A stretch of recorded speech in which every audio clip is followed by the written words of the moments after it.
Hey, everybody, welcome back to another episode of Voice from the Well.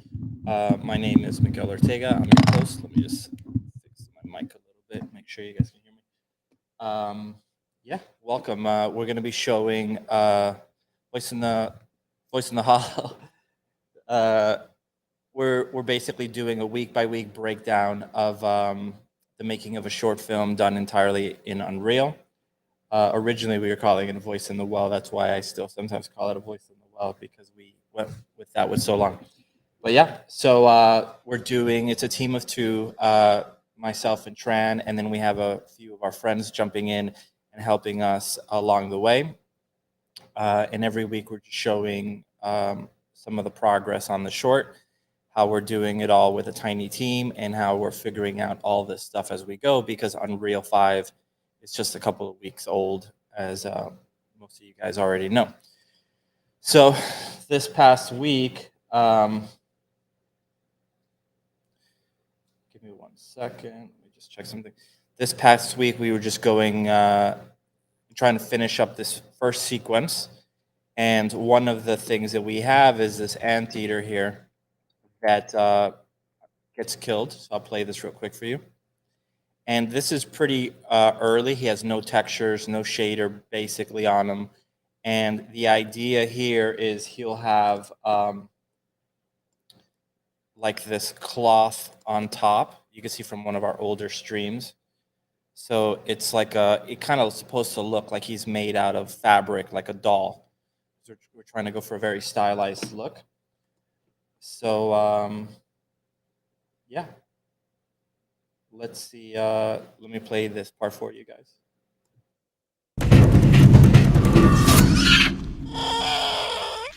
Ni mawindo yangu, ulichelewa tena.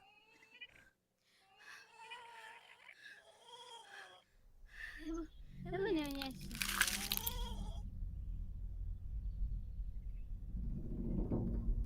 Ah.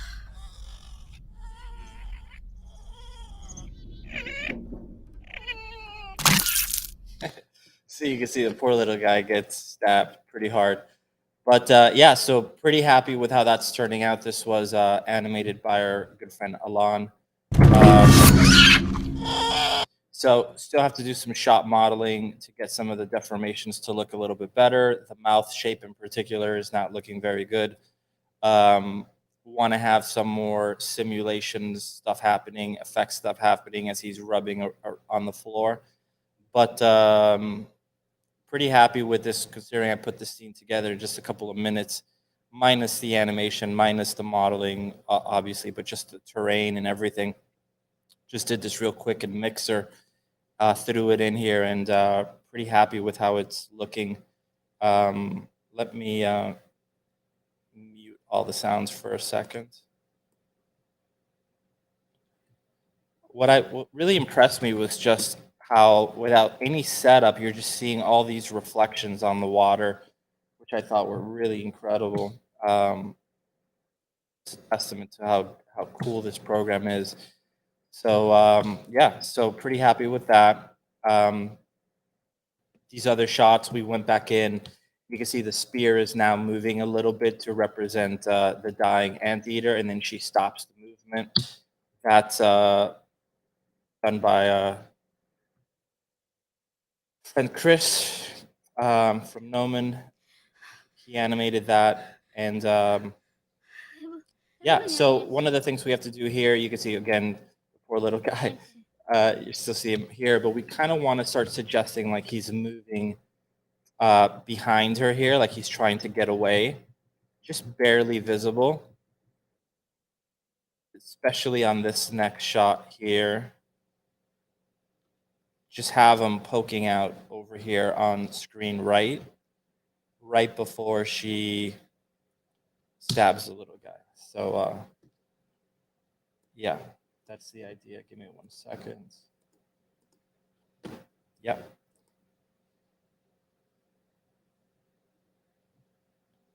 So yeah, so for the most part, pretty happy with the sequence. Another thing that we did this week is we started working on this part over here. There's one shot here that isn't finished. Let me turn on some of the sounds here. Baba, Joe, ona So this background here, we're going to end up replacing it and going more with like a flat terrain rather than mountains. The shot, of course, is not done. And then here we're going to have the anteater, and she has no clothing at the moment. But you can see, seeing the father in some of these shots, it's pretty cool to see him coming together. We also did this shot here. We had to do some mocap cleanup on this. So I performed this. The problem is I don't actually have one of these war horns. So when I blew it, my arm is obviously moving around because there's nothing up to my mouth. So we had to go back in, Christian, and help animate this and make it look much better. So you can see now it's like really locked onto him. So really happy with how this is looking. You can see all the faceting and everything that we're trying to do with this style. So these shots here are turning out pretty good at the moment. Might want to go in and add some more little detail and breakup to some of this here.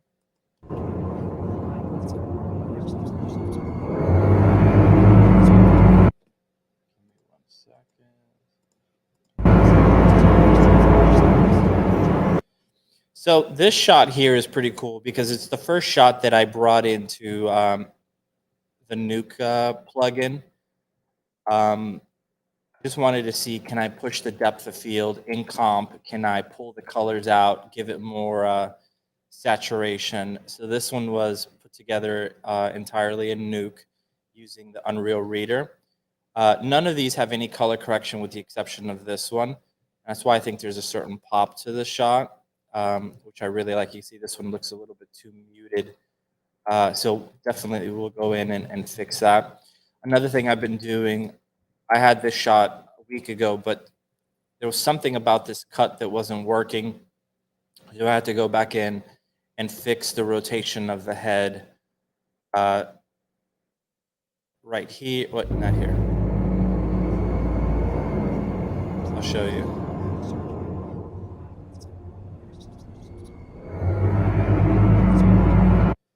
So just have her start looking down and then slowly go up. So that was added this week. That wasn't there before. Very happy with how this shot, these close-up shots in particular, just look so beautiful because there's so much texture in that faceted look. So we have this one here. And then we're back to that. So yeah. So pretty cool. We have most of the sequence done. Like I said, or as you can see, we have this shot here, and then we have to put the anteater here, and then we just have to put the fabric on this guy over here. Thank you so much. So yeah, I can't wait to see this little guy. I actually feel pretty bad when I see him suffering on the floor, which is a good thing. And we want to have like blood coming out and everything. So we want this to be very violent with a very cute, kind of aesthetic. So yeah. So all right. So that's that. That's what we did this week. And as you guys can tell, obviously Tran is not here this week. Tran was not feeling well, so she's going to miss out this week, but she'll be back next week. So all right. So what are we doing this week? So going back to this sequence here, I'm going to turn this. Let me close my Premiere.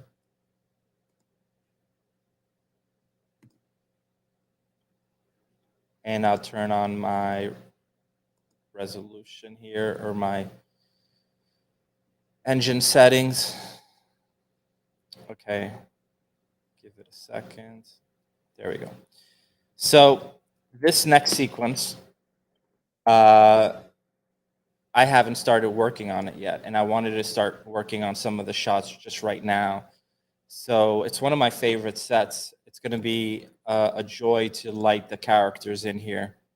I really love how this looks, and this shot in particular, I just completely love this. So I want to work on this shot first. So So yeah, so let's just do that. The idea here is this is the ceremony where her sister gets accepted into the tribe as one of the hunters. And our main girl here, wherever she is, she has not. So this is like a ceremony where they're given a leopard mask. The hunters are given a leopard mask. So everyone here will have a mask, like a leopard mask, similar to this thing over here, except for our main girl. So we want her to like be brewing in envy that her sister is accepted into this tribe and not her. So let's do that. So I'll just jump over here for a second. I'm going to save this, and I'll just show you how I'm basically setting this up. So there's two things I could do. In previous episodes, I have talked about the Maya Live link, which I like, but I almost just work faster if I just do what I need to do in Maya and then send stuff into Unreal when I need to. So what I've been doing here is this. I'll come in here and I'll just like zoom out and I'll just select certain props that I think are important. So for example, I know this scaffold is obviously important because she's going to be walking on there, right? It's a little tricky because there's a lot of stuff here. So I'll just select this. I know this ground is going to be important because someone's going to be walking on this.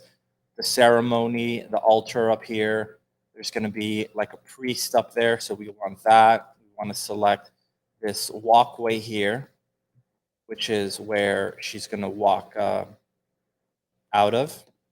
So we'll select this area here as well. These are all the areas that the characters are going to walk through. So we'll select this here and we'll select this here. Okay, so that's everything. I might as well just select this as well. Okay, now I do not have a version of this in Maya currently. That's why I'm selecting this all, because this is really assembled in Unreal. And now it's like, crap, if I need to animate this stuff, I do want all the animation to be done in Maya. How am I going to know where things line up? And like I said earlier, I could use Maya Live Link and kind of see Unreal on one window and Maya on the other, but it tends to go a little bit slow. So I'd rather not even work that way.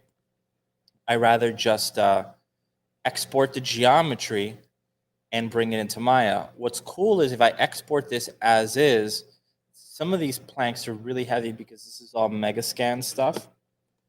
Let me see the one thing.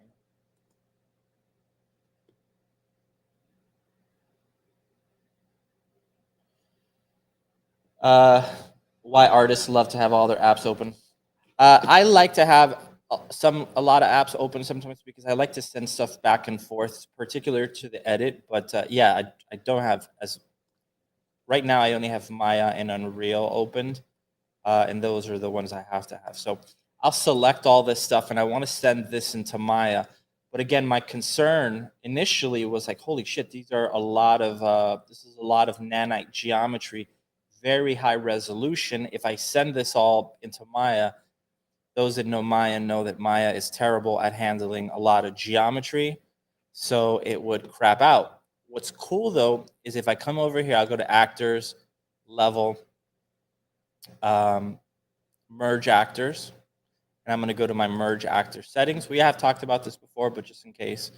And I'm going to turn on my pivot point at 0. Very important, okay, that this is turned on. And I don't have to generate light map UV. I could turn that off. It doesn't make a difference either way. And I'll export this out, okay?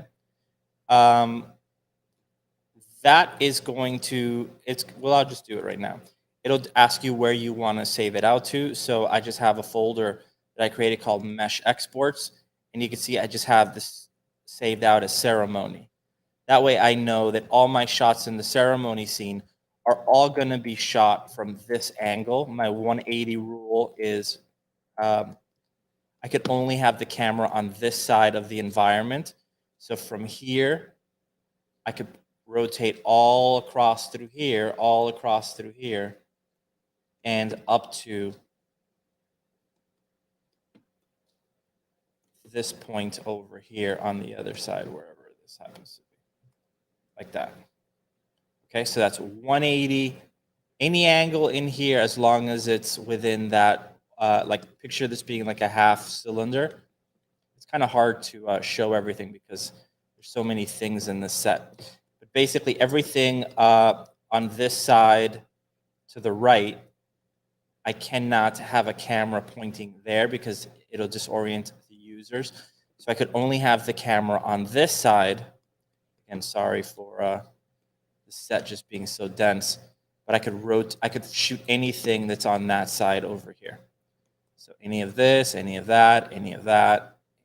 So anyway, so I selected those pieces and let's export them out. So again, actors, merge actors. I put them out in that folder. They're already there. Come over here, right click, asset actions, and then export. And I'll just export this out. So I have my ceremony scene. This shot is called Sitting. And I'm just going to put this in a folder that's already created automatically called Geometry Export. I mean automatically as in I've already created this. Like I have a template that I keep copying and pasting for every shot. So Geo Export.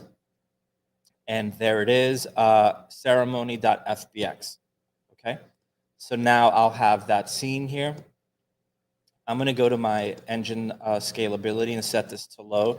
You'll see it's going to look really ugly. Just so if I have this in the background, it's not going to look so bad. Okay. Oh, sorry, it won't take up so many resources. It will look bad.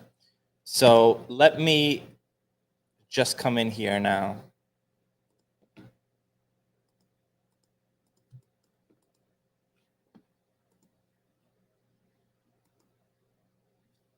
Can Unreal import animated camera? Yes, I'll show you how to do that in a minute. So now back in Maya, I'm going to just import my, where is it? So I'm going to go to my shots. I'll go to ceremony, sitting, geo exports, and there I have ceremony.fbx. So if I zoom out, you can see that this is what it's giving me. Okay. So you could see this is the platform where the little girl was standing or sitting. And then this is the ground, obviously, and the altar here. So you could see it has multiple LODs. If I come over here and I move this, you could see that we have that. This is not the highest resolution here, but this is the highest it exported. And this is like the perfect resolution where it's not too high, and I can see where everything is, but it's also not too low. So this is great. Okay. So very cool. I could then come in here and import my rig. So I'll go into my drive here. I'll go into my rigs. The character's name is Koa. Let's open up Maya files. And there she is. Let's give her a second.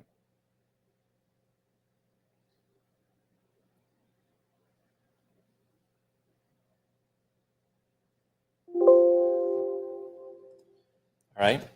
You can see she's not animated at all right now. She's just doing a T-pose. Okay. And now I want to come in and bring in the animation. So I'll just go into Reference Editor, File, Create Reference. And I'll go into my Motion Capture folder, Session 1, Voice in the, you can see it's Voice in the Well. Even here it's named differently. Mocap Session 1, the character's name is Koa. And then I have this organized by sequence. So ceremony, sitting, and this was the first stuff over here, number 23. I'll reference this in. And then I'll go into my HIK folder and set this to apply the animation.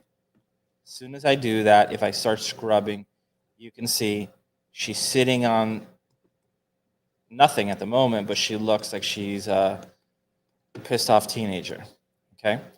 You can see that her face is animated and it's doing all kinds of weird stuff. That is not part of the motion capture of the body. That's just a default mocap X file that is connected to the rig. So if I want to change that, which of course I do because it'll be hard to see past that, I'll just come in here, and you can see that I don't see my mocap X folder here.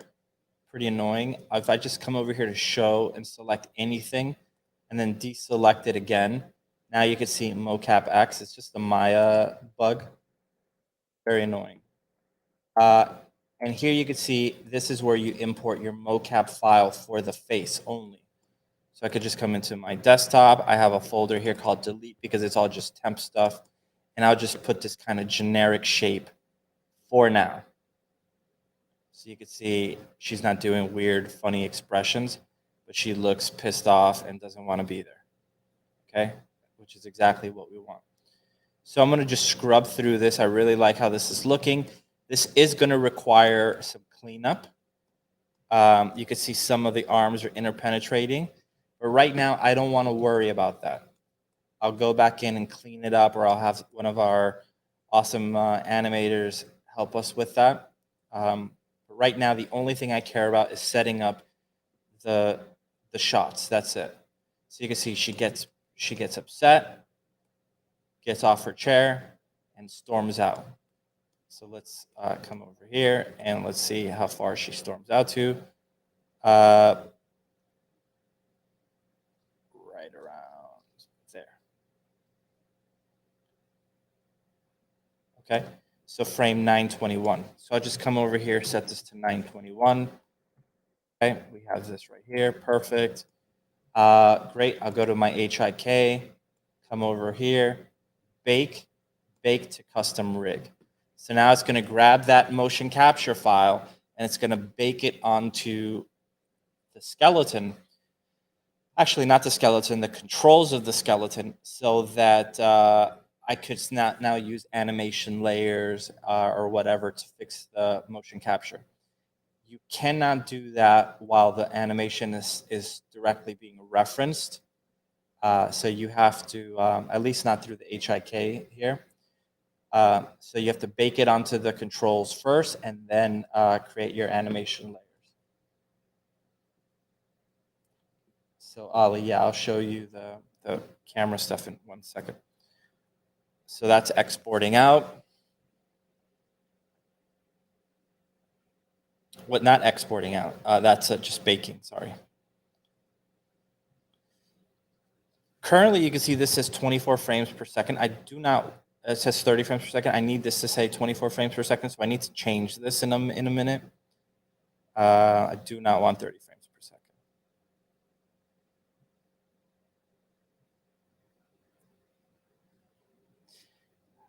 One thing you'll notice again is she's not standing or sitting where she should be. I will move her, but first I need to bake this. So I can't do anything until this is baked onto the controls.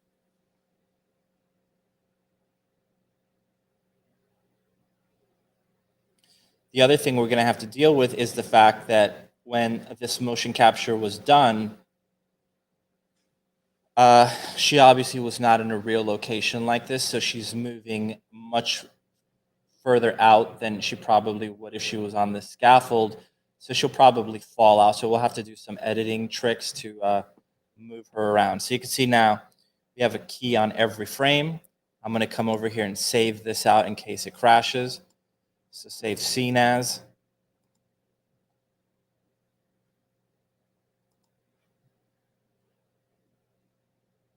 So this is,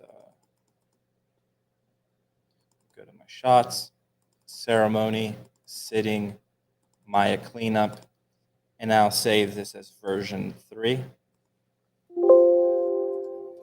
Sometimes it says that. It doesn't like that Maya format, so that's fine. Save scene as.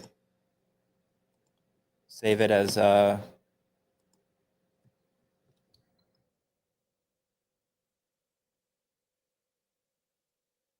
version 3. And that should work. Okay. Give it a second.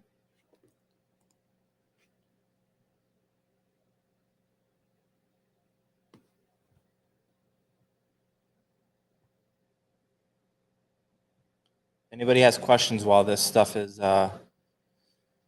processing, let me know.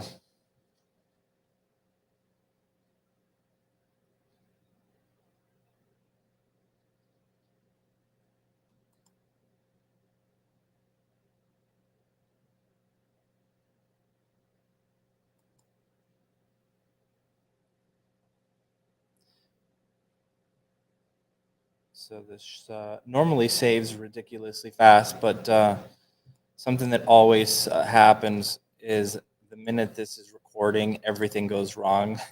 So things just take longer. So all right, so now we have her baked in. So I don't necessarily need this mocap skeleton to be floating around, just slowing down the scene. So you could see it's starting to go a little bit slow because, again, I do have Unreal open, which does suck up some resources. So I'll go to my file reference editor, and I'm going to turn off my reference here.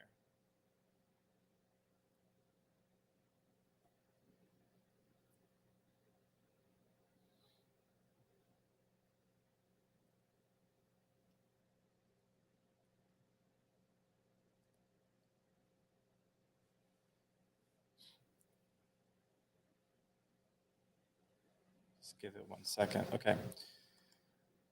So there we go.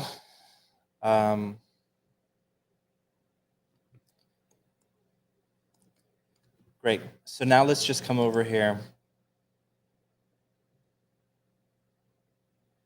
You see my Maya's having a heart attack. I might just have to restart my Maya because it's just going crazy, crazy slow, a little bit unbearable, actually.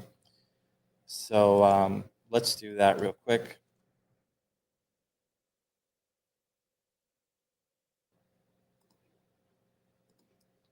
And we'll just start it back up again. How do you go about picking your focal length for the camera? We'll go through all of that right now. So good question. How do we go about picking the focal length? There's a few factors. The big thing is, first of all, a lot of it is personal preference.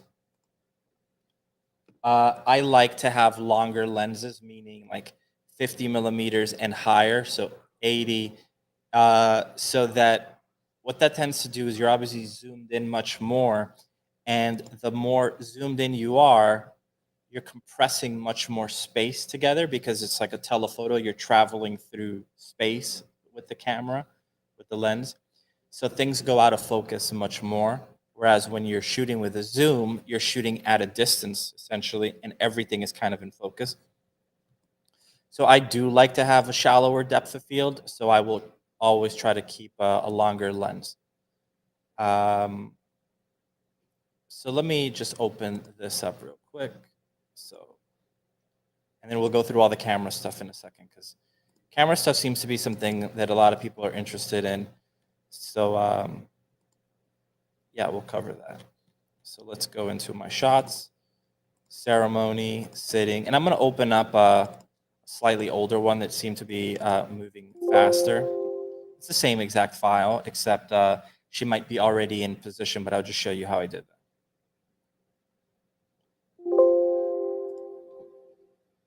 Okay, so you can see here she's already in position. She's super grumpy. She gets up and she storms off, and you could see the set runs out here. So that's fine. I'll probably cut right, boom, right there. And then what I'll probably do, come over here. I'll go to View, Camera Settings, Resolution Gate. I'll probably cut into an angle that's more like this. I'll have to reposition her, but it would be more like an over-the-shoulder shot. Or I could maybe do a shot like this, so I could see how upset she is and shoot her like this. Okay, so she storms up. Let's find that right there. Right there. And then we could follow her. These shots that I have where the camera's tracking with the character always look so great. So we might do that. So I'll just save this camera in here for now. And let's go back over here.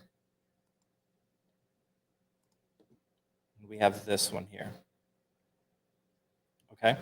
So how did I get this camera in here? This is a question that was asked earlier. Can you import, where is it? Can you import animated camera? You absolutely can. So let's just do that as an example here. So let's say I wanted to create a completely new camera here. I'm going to go over here to New in Maya, select this piece of geometry here, View, Camera Settings, Resolution Gate. Okay, so let's just say we wanted a more close-up shot of her looking pissed off, right? So let's do a few things. First, let's figure out where she's. So right now she's going to be pretty much in the center, not the ideal composition, but that's okay. But there's going to be another character that is going to be walking through this right here. So she would probably be, we have to start thinking about our eye line, right? So one character has to be looking, if they look at each other, one has to be on one side of the screen and the other one has to be on the other side of screen so that they look like they're looking at each other when they look away. So what I'm going to do is I'm going to have the girl that's down here be on screen right, and then the one that's up here be on screen left. Okay, so that's fine. So let's go back to that shot here. So I said this one would be on screen left, so let's kind of frame her, screen left here. That's good. So here I'm going to go into my camera settings, and this shot, for example, I probably want like maybe a 50mm lens. So we're pretty close. We're going to have some shallow depth of field, but not an insane amount. Again, her arms would have to be readjusted later. Right now she looks like she's choking herself out, but I'm not worried about that at the moment. Right now I just want to make all the shots work together. So I like this one, like that, maybe like this, show a little bit of her leg in there just to give us some more depth. And we might have to change this later, but let's just try this. So I'll add a keyframe here. So 50mm. So if I wanted to bring this into Unreal, this camera, just to test it out, let's do a few things first. I'll go to View, Select Camera. I'll go to File, Export Selection. So this is my sequence here. I need to create a new shot for that. So let's do that. So I'll go into my shots, ceremony, and you can see that we only have one shot currently called sitting. And this is just says blank shot 0000. If you look in here, you can see that there's a file structure already in place, but there's nothing in any of this. This is intentional. That way I know that any shot I create is going to have the correct file structure. So now I could just copy this and paste another one, and paste another one, and paste another one, and then I come over here and I could call this sitting underscore close up. And since I assume there's going to be more than one shot of her, I'll call this like close up A or close up 1. I'm going to do A. So close up A. So that'll be my shot. This is the new shot we're creating. So there it is. We're exporting our camera, and we'll call this sitting close up A underscore cam. Okay, we're going to export this as an FBX file. Export selection. You can see it's running through the keyframes. Great. Sometimes it says exporting geometry, but it is not exporting geometry. I don't know why it does that. File, let's save this just in case, because like I say, things go terrible whenever the camera is recording.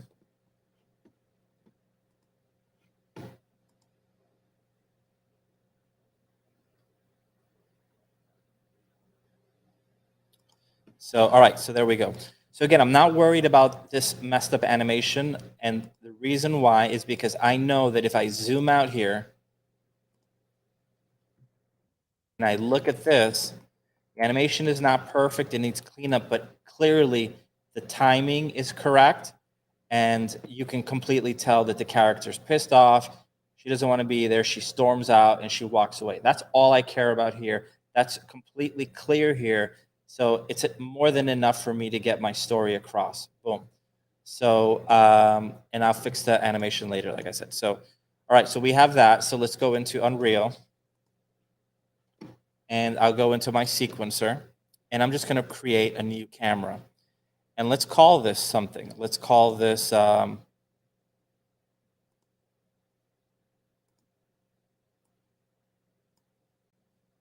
it's this one here that we just created. Yeah. So let's call this sitting underscore close up underscore A. Okay. Great. Come over here. Right click. Import. Sitting cameras. It was sitting close up A cameras. There it is. Turn off match by name only. This thing, if you forget to turn this off, it will not import it. So it's a pretty important thing. And there you go. That's your camera position. Now it's kind of hard to judge it because she's not in the shot currently. Let's set our current aperture to 1.7. And you can see that her standing there, which we'll have to get rid of her for now.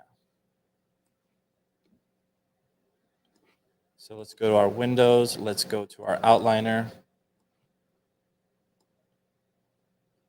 I'll just hide her for now. So this is the composition currently.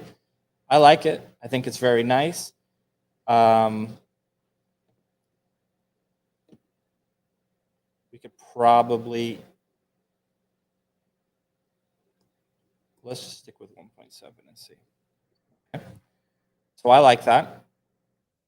I wish there was a little bit more depth of field. So let's see what's going on. It does seem a little bit perfect, and I forgot because we have this set to low.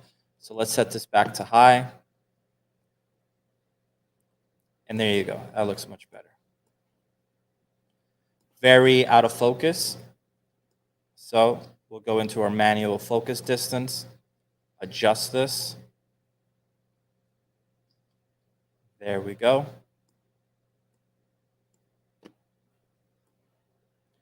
Hard to judge because she's not in there, but we can get her in there if we want to. So let's just do a few frames just so we could start framing her a little bit better.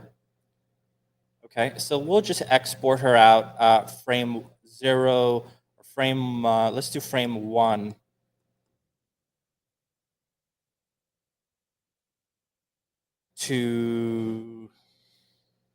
We'll just do 100 frames. So let's just set this to 100 for now. I'll select her.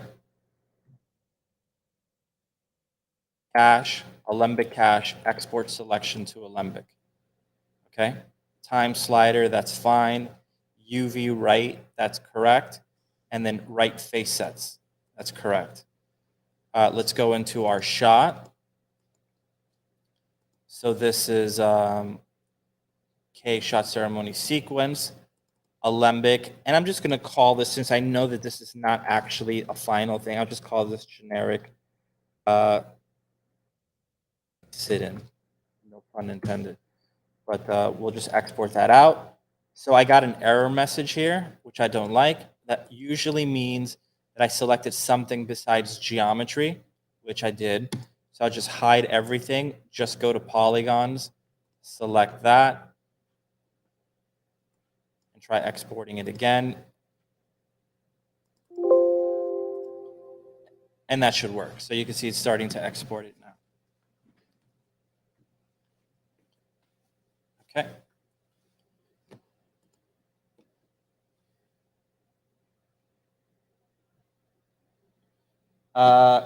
Quick, some questions. What possibilities can Niagara give you if you're using it here? I mean, can it create some complex effects, or is it just a new emitter system? Well, I mean, you could create some crazy stuff. I mean, if you look at this scene, that's all Niagara. So all the fire, all this crazy stuff. So some cool stuff. So yeah, you could create a bunch of cool stuff. Let's see what else we have. So focal length, we talked about that. Importing animated camera. Ali, we talked about that now. The difference between bringing it in imported or not imported, sorry, not animated or animated, it's exactly the same process. So the camera I brought in does not have animation, but it's not any different, okay? So let's just bring in the temp animation here. So I'm gonna go into my contents. Sequences, I'm gonna create a new folder called ceremony, which I have it here already. So I'll create a new animation sequence. That's what I want to do. So I'll create animation level sequence. And I'll call this sitting close up A, for example. Okay. Save that out. I'll double click on that. And let's make sure that we have our camera ready to go because it's not going to save that camera. So I'll just come over here and copy it. And then let's go into our new sequencer right here. And then I'll just go to, will it let me paste it? There it is. Great. Okay. So that's good. So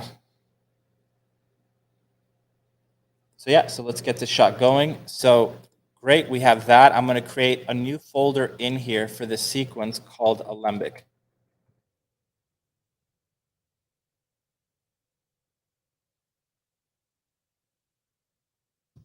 Okay, and in here, I'm going to create a copy of those folders.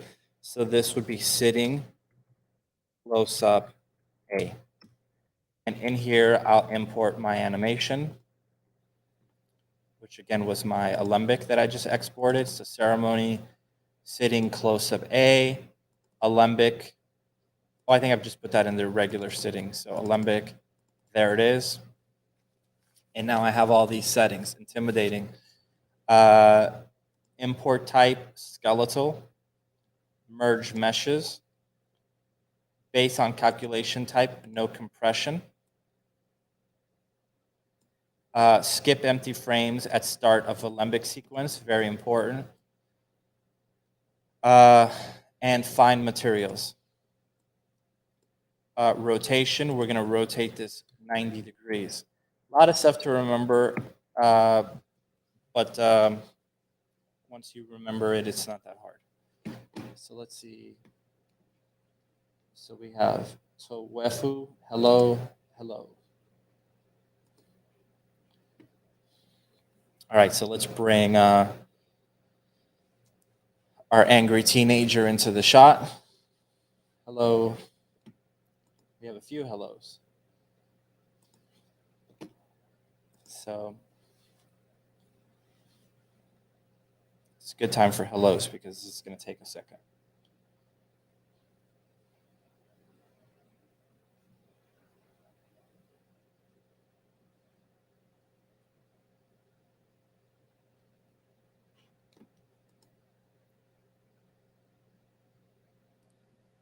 We have a third hello.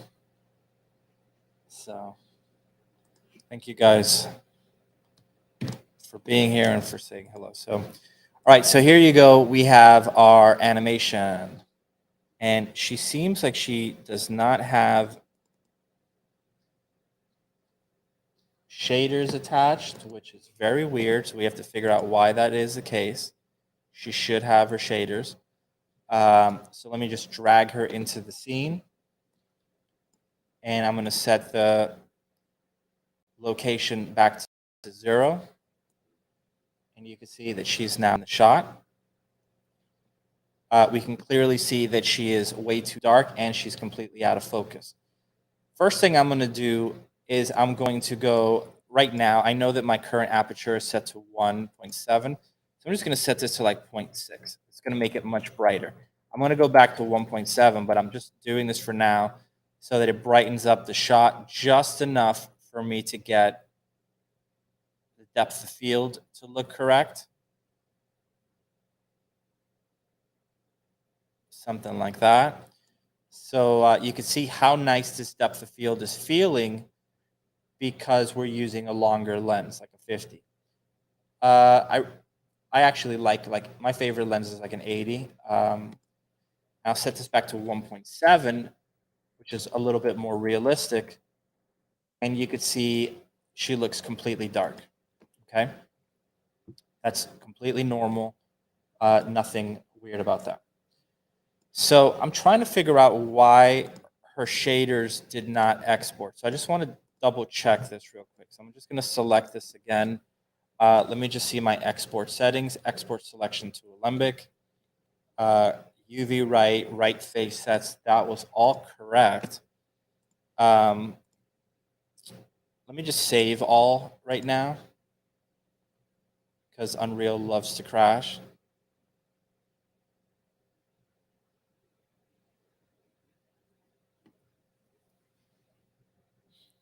So the reason why she has all these funky colors here is because this has all the material assignments that we need. Oh, I know exactly what it is. General editors, namespace editors. I just need to delete this namespace. The naming has to be exact. So I brought her in with a namespace. Delete that. I'm just going to delete all of this. I'm just merging with the root. Select that again. Cache, Alembic cache, export selection to Alembic. And let's just export that out. I mean, the cool thing about this is we are doing this live. This is the reality of it. It's not like pre-recorded. It's not, rehearsed so that it looks like I know what the hell I'm doing and I'm perfect. This is the reality. Is like, what the hell's going on? This is breaking. That's breaking. Why is this not working? Why is that not working? This is the life of a CG artist. Let's see what we have here. Well, I haven't been able to catch one of these yet. Excited to see where you're at. Cool. Thank you. So where we're at is we're working on a new sequence. We're exporting some of the animation here, bringing it into this shot. And we're going to start lighting her up and starting to figure out what our shots are going to look like. I could already tell that I'm going to love the way this looks. But again, the problem we're going to have now is you can see the sequence looks good. The set looks good. It's lit beautifully, but she's way too dark. So now we have to light her without making the set look like there's a light trying to illuminate her. We have to make it seem like she's just being illuminated by what's in the background, and it just happens to be perfect lighting. Remember, perfect doesn't mean overlit. Perfect means moody, dramatic, beautiful lighting, not front lit, ugly, boring lighting. So let's just give this a second. Probably what's taking a long time to save is the Alembic file. That's usually a big file. So just give it a second.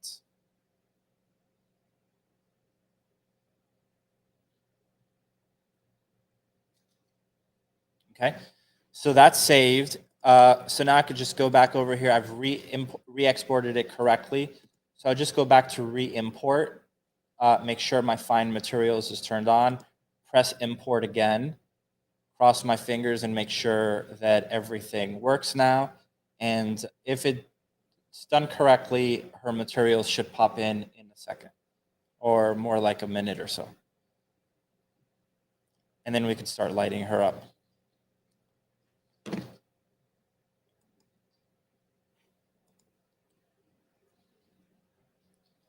If anybody has questions during these waiting times, like let me know.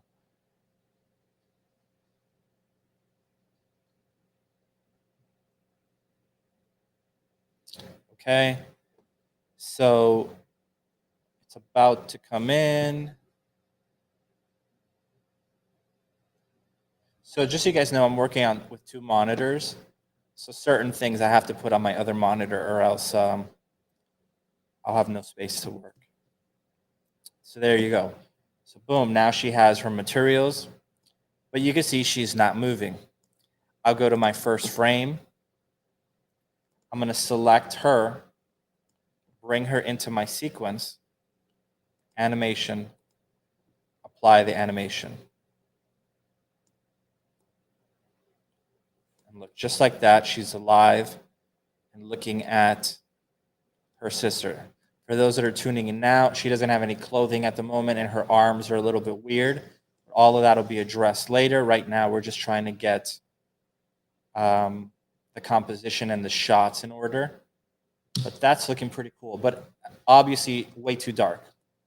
Okay, so let's fix this up. So I'm going to come over here and create a double view here. I'm going to turn on my aspect ratio to be correct. I'm going to come over here and turn off allow cinematic control. That way I could rotate this without affecting this one.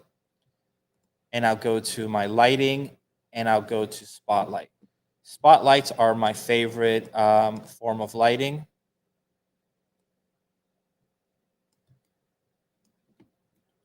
So that's what we'll use for her. Bring this over here.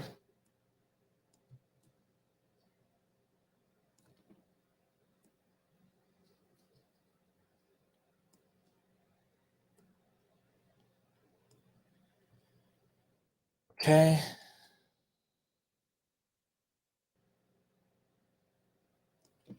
So I like that. Let's bring up the intensity of the light a little bit.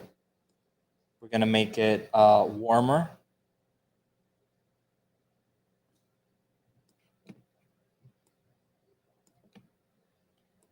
And again, I don't want to ever light her from the front.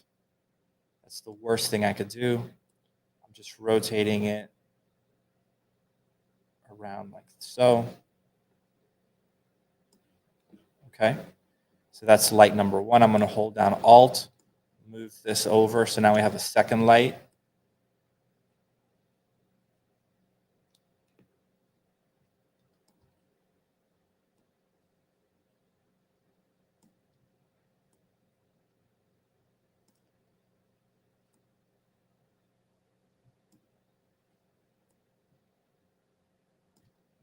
Do not want to light her from the front.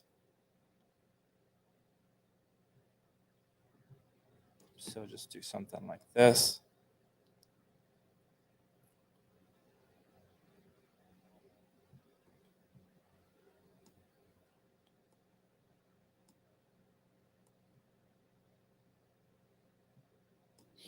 I'm going to make my cone angle a little bit more narrow because I don't want to hit this branch that's back there.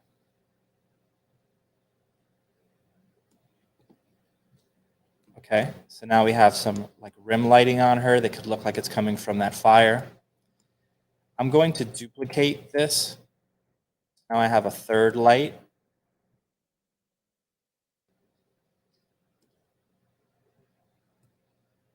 And I'm going to just hit her directly from above.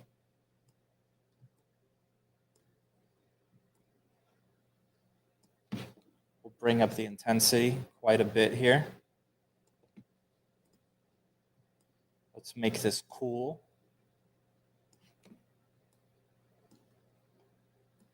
Bring it forward, rotate it just a little bit.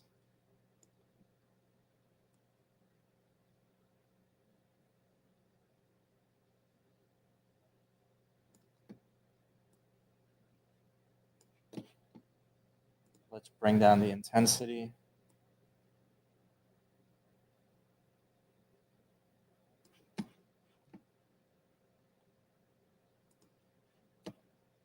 So that's our shot right there.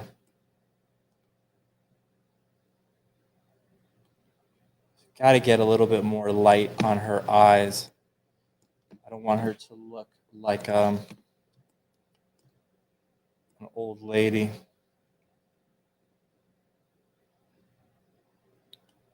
So we're going to have to figure this out.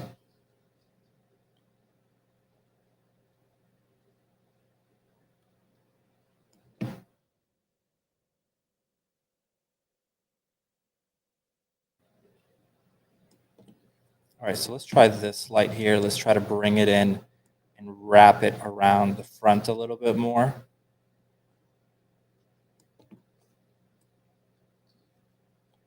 And we could blame that on the fire that's over here. So that's okay.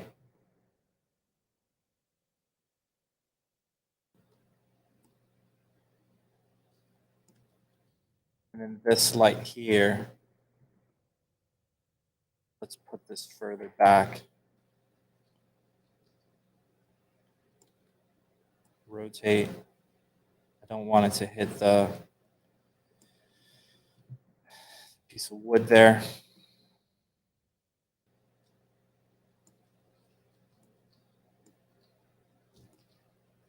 Don't want her eyes to look like she has like a lazy eye, which is kind of what's happening right now. So I'm going to bring this forward just a little bit.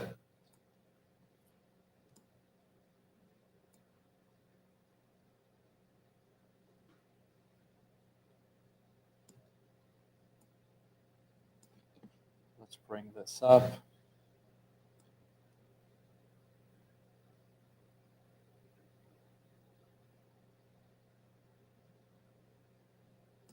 Okay.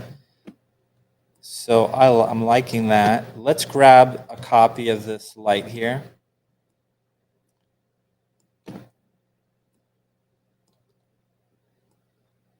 Let's put it back there. Bring it up. And then down.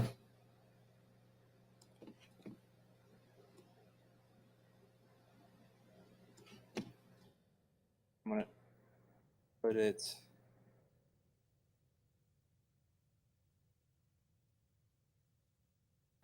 more like that. I'm going to make this cooler.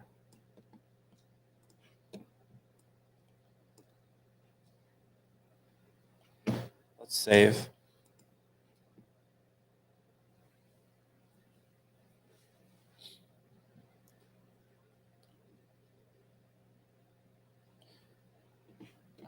Okay, let's see if there's any. There's nothing from the marketplace. So question here, did you guys create the environments? The only thing in this entire thing that is from the marketplace is the fire. We got that from Action VFX. And we used mega scans for the wood panels, the planks, but then we built everything out of that one plank. All the props, everything are hand sculpted, modeled. How does Unreal 5 deal with big geometry like imported terrains or cities? It handles them like a champion. Zero problems. So let's give this a second.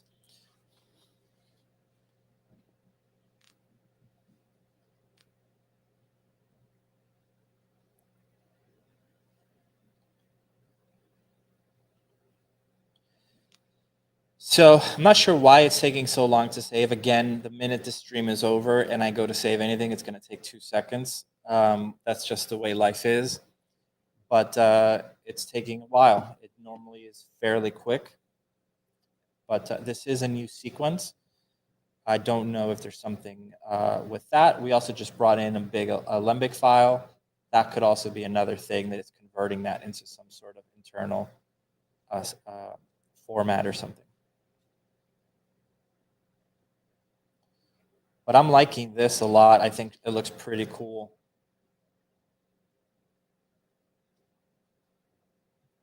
So next thing I need to do You want to do this as you're going, or else you're going to make a gigantic mess.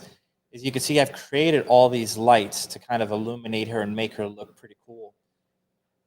That works for this one shot. You move to another angle, and you're going to see all these weird things being illuminated off the side here that are going to look terrible. So you need to make sure that these lights are only affecting this one shot. That's it. So I'll show you how to do that in a second. As soon as this is done saving. Okay, so there you go.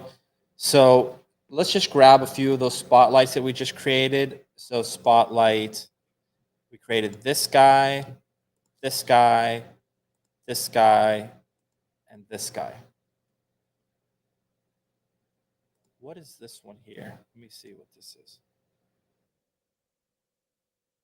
Okay, that's a different one. Let's see what this is.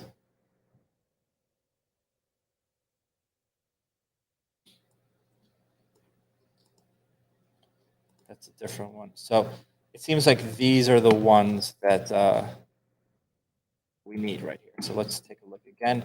12, yes. 13, 14, and 15. Okay? So what I'm going to do here is I'm going to drag these lights into that sequence in my sequencer. Right-click, convert to spawnable. That means they're only going to be seen in this one shot. Okay? That doesn't mean I can't create another sequence and then paste these in there, but I just don't. I want to make sure that I do that manually and that this is not just on every other shot, which would look terrible. Okay, so let's take a look at that. Let's play this.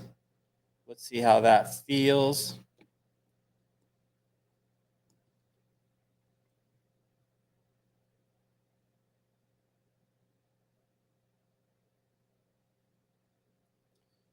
So I really like that. One thing I might want to do is go into my camera, go to the first frame. I'll add a keyframe in my transforms. Go to the very last frame. Push in just a tiny bit. Move the camera like you're getting charged by the inch. Keep it subtle. Okay? You have an action sequence, you can move it all you want, but if it's just someone sitting down, there's nothing to move. You're not revealing new information. Okay? So just a very subtle push in.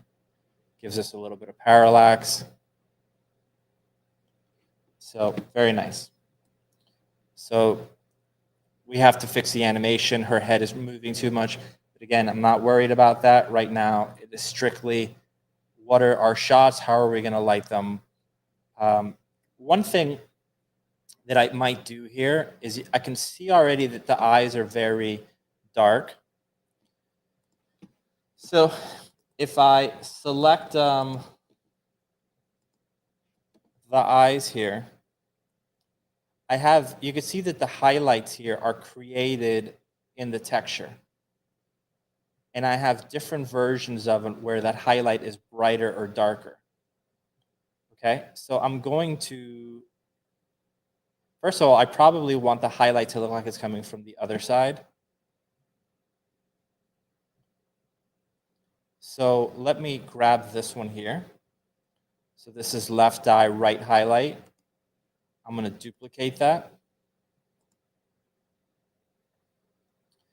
And I'll just apply it into, so let's see, let's just rename this since we're going to make a change here. I'll call this high. Okay. Double click that. So there's our shader, and let me apply it to my model. So this is left eye.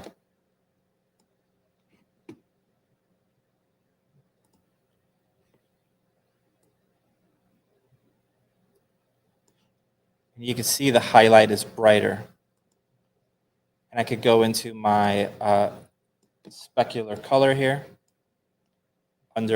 It's actually a fake specular. It's not really specular. Scroll down here. So emissive. I'm going to tint it slightly yellow.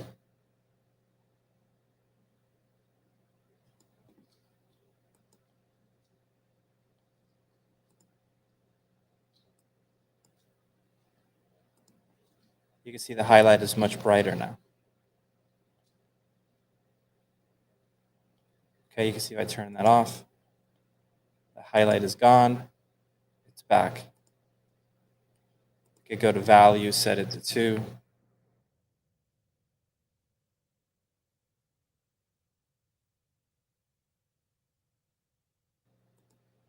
So I like that. I'm going to come over here, copy, close that. Okay, great. So let's go into the other one. So that one was my left eye. So let's do this one here. Duplicate. Eye.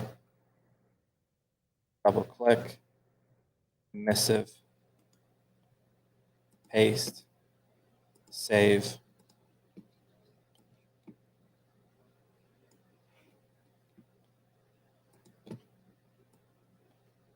You can see the highlight much brighter. It gives the eyes a little bit more life. Let's play that.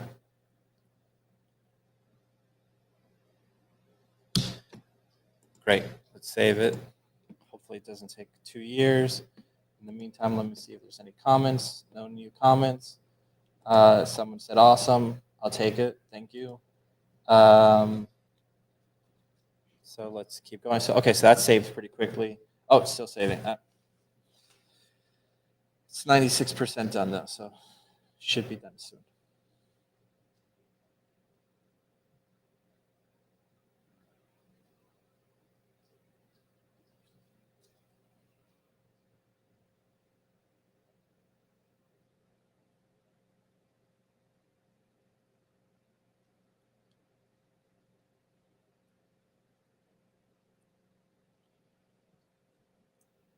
So still saving. Again, it doesn't normally take this long to save, but it does when there's a web stream happening.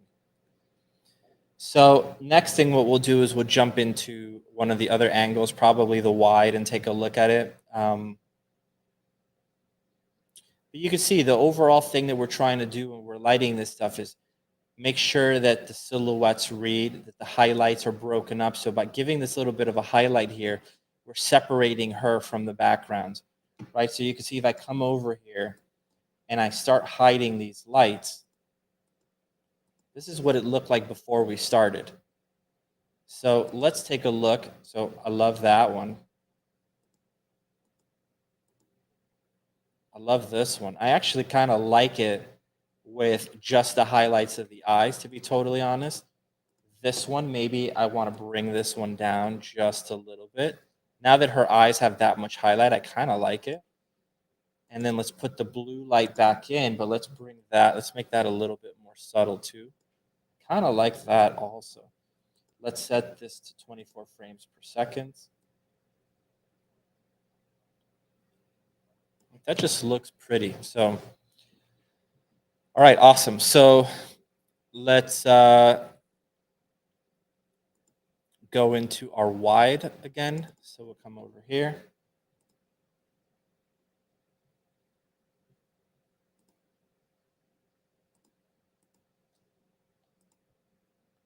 Let's find it. There she is, all bitter and pissed off. Okay. Let's just drag her into the shot. You have to apply the animation per sequence. And right now, remember, it's just a generic animation. You wouldn't normally need to use it twice because it would only be on one single shot. But there's your wide. If we turn on our letterbox, we have something like that. So pretty interesting. Let's try to adjust this camera a little bit. So just create another one. Let's make this 1.7 for our current aperture. Kind of like that this is getting in the way. You just kind of see her face. I like that. She just looks like she's super jaded and pissed off. I like that. That little bit of highlights there. I like that a lot. So I'm going to save that position. And what I'll do here, same thing. I'll just kind of place this keyframe here. And then slowly push in.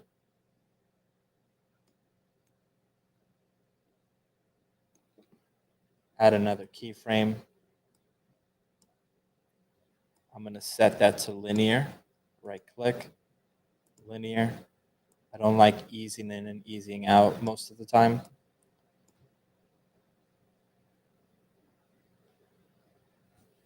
Okay. Definitely too dark though, but that's okay. Save. Very annoying how long it's taking to save because usually it's instant. But yeah, but we have to save or else we're going to lose a lot of work. So what I'm going to do next is I'm going to go back to the old shot. I'm going to grab some of those lights that we used, copy them in here again, and see maybe they work in here. Maybe we have to adjust them a little bit because we're wider, so we'll see it may be affecting something off the side, which we don't want. But hopefully that's not the case. Okay, so still saving. Sorry about that.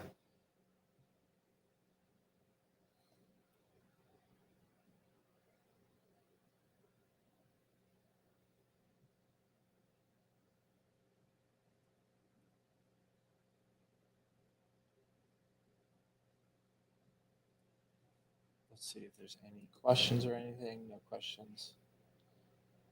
If you guys have questions, ask. Now's the time. Okay, so let's go into our close-up. You can see here, you can get a sense of the lights here. They actually work really well. So I am going to just copy them. Go back to the wide here.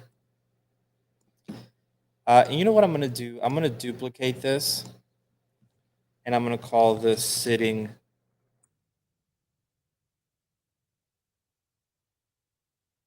Sitting, just sitting is fine. Just call it sitting wide so I know which one it is.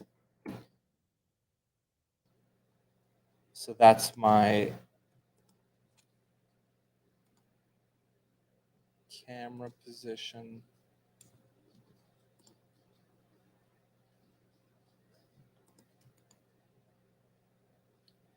Let's put that in there.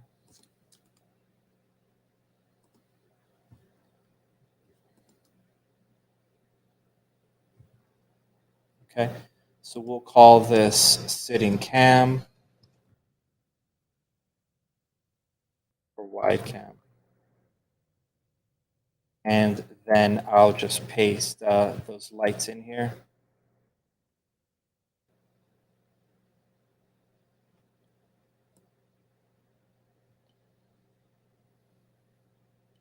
Works pretty well.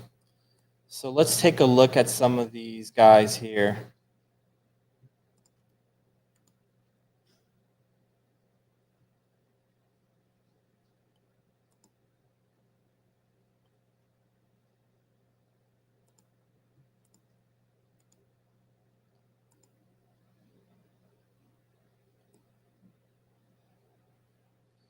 Actually, I think they look pretty well. So I don't know how much more I'm going to change on that. Let's just turn them on and off just to see. Ooh, there is something I really love about how dark that is. So I might just noodle that just a little bit. Leave that like that. This is the one that I'm not totally sold on. I just kind of want kind of like that going a little bit darker. So let's just push this.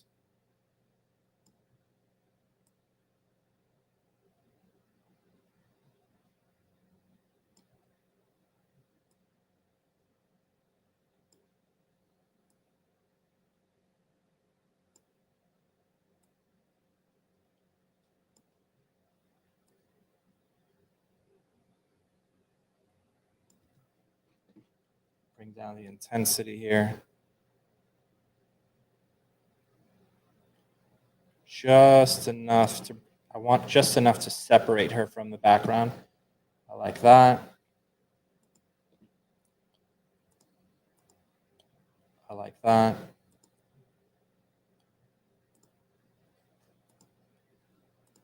Let's see which other one we have.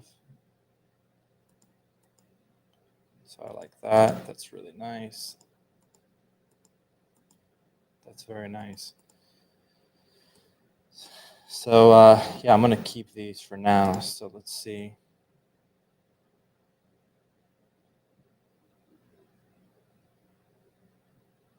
All right, so cool. So let's move on to some other shots. So she storms up. So let's figure that out.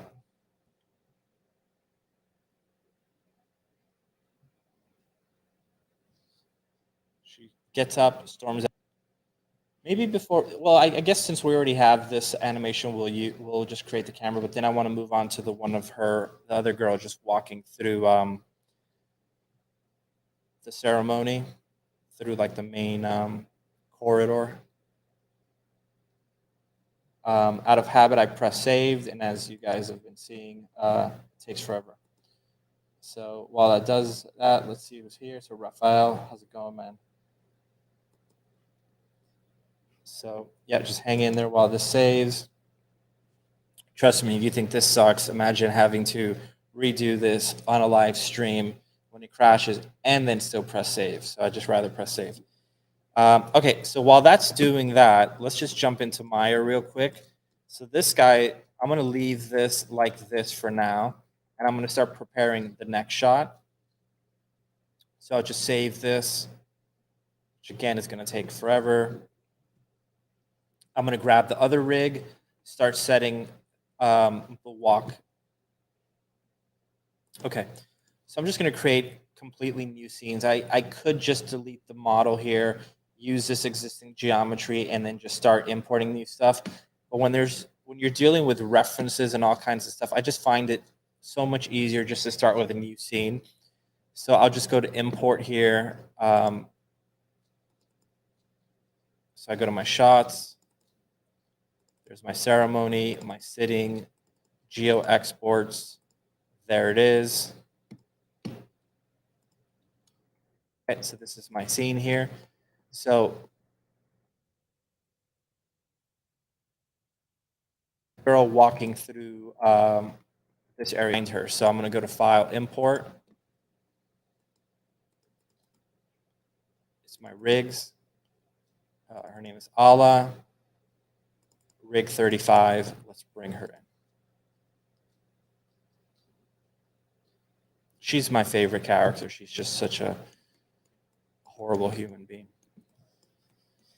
So there she is, looking great. So what we'll do here, I'll go to File, Reference Editor, File, Create Reference. I'll go into my mocap folder, Session 1, characters' names. So you can see I try to keep this pretty organized.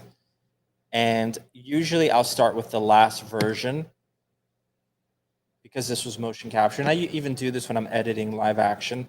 My first instinct is to go to my my last sequence because something made me move on to the next shot, which usually means that, oh, that was probably my best take.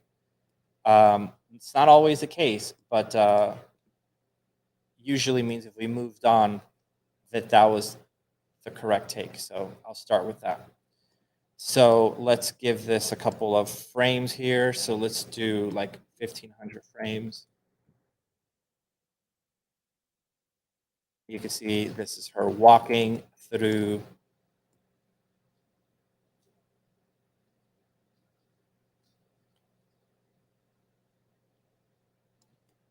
So great. Let's see where she starts. I'm actually going to do, and she bows right there around frame 831. So let's do 831 here. Okay, we'll come over here, bake to custom rig, let it do its thing. And while that's happening, let's come back over here and see what's cooking here. So, all right, so that's good. So next sequence, or the next shot is her getting up and storming out. So cool. So I'm just going to go to my sitting wide. Actually, I'll just go to ceremony, duplicate this again because it doesn't have any weird lights, and I'll call this storm out. I'll call this sitting underscore storm out. That way I know it's starting with her sitting and then she's storming out. Okay, if you go work at a big company, they usually name it with numbers and everything, which is great. If you have someone that has a database and is telling you what everything is, I just name everything a way that I could remember. So that's good enough for me. Let's go into our sitting wide again, and let's just grab a couple things that we probably want to bring in particular her. So I'll just copy her, go back into my storm out, go to my first frame. Oh, she is actually still here. Okay, cool. So she gets up.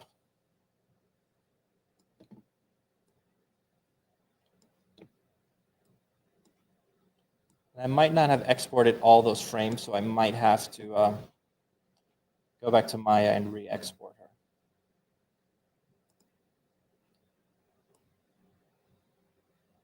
Yeah, I didn't export her actually storming out, so that's okay. You know what I'm actually going to do? I'm going to find like an over-the-shoulder shot of her looking at her sister, which there's a shot of her looking at her. She's, burning up inside. She can't stand her sister. So we want to have a nice over-the-shoulder shot of that. So let's do that so we don't have to re-export some other stuff. Okay. So it'll be something like this. We have our letterbox in play. So the sister would probably be right around here.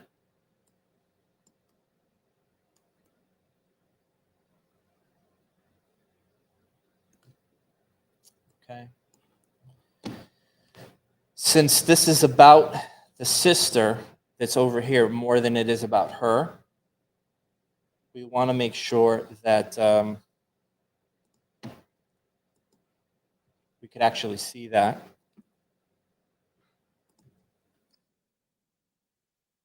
So it'll be, right now we have a 35 millimeter lens. Let's set this to be an 80. We just want her to be in the frame slightly, just dirtying up the frame is what they call it, just so you can kind of see her there or feel her there, but it's not really about her. You could connect them in space. And then we could go to our manual focus distance and adjust it because she would be standing right around there. Not crazy about how that composition looks, so I could cheat it a little bit. This will probably be a nicer composition. I'm going to go maybe 70 millimeters for now. Let's do 50 millimeters or 60 millimeters for now. See, the problem is we're bumping into all kinds of stuff.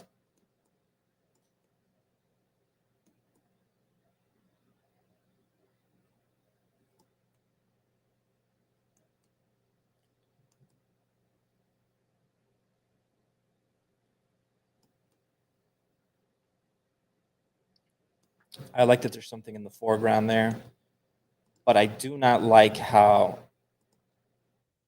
she's getting lost to this here.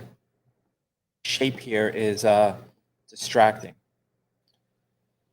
You can see it's breaking the silhouette in a really unnatural way. So what I might do is grab all of those guys and throw them into the sequencer. Track, actors hidden in game, and hide those guys just for this one shot.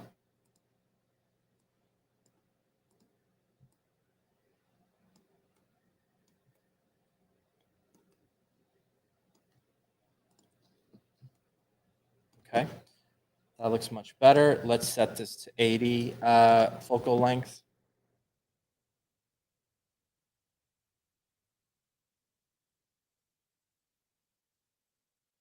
Push back a little bit.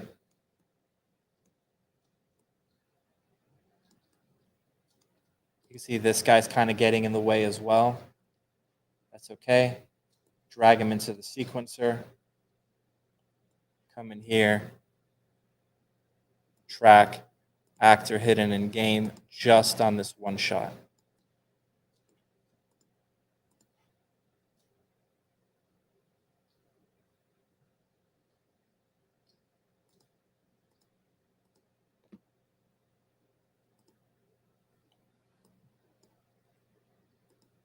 Just hiding all the components.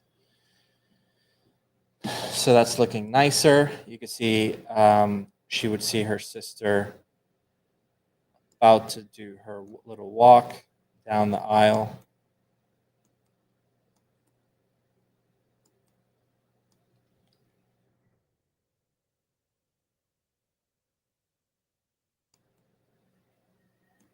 So kind of like that. For now, I'm not completely in love with it, but so far this is the best I got. Maybe I'll do 100 millimeters. I think I definitely need to have her in the shot in order to really know. And I mean the other sister. So let's just hide that for now. I'm going to press save, which you know what that means. And while that does that, I'm just going to come over here and make sure this baked out. So that baked out fine. So that's great. So now we could come over here. I'll go to my file reference editor. Turn off my reference. I'm not going to delete it because I might still need to do something. And then we're going to save our scene. Okay, so this is under ceremony.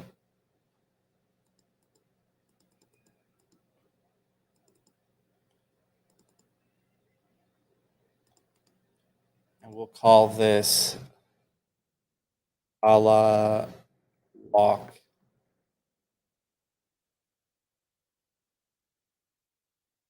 Okay. My cleanup, and this is where we'll save it.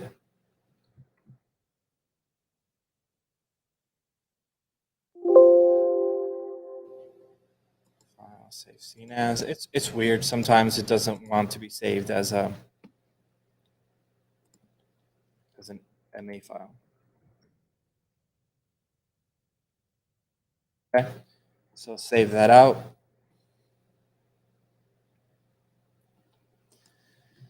All right, so now we could go into our animation layers. I'm going to create an animation layer with my root control. Put her in position. Rotate her.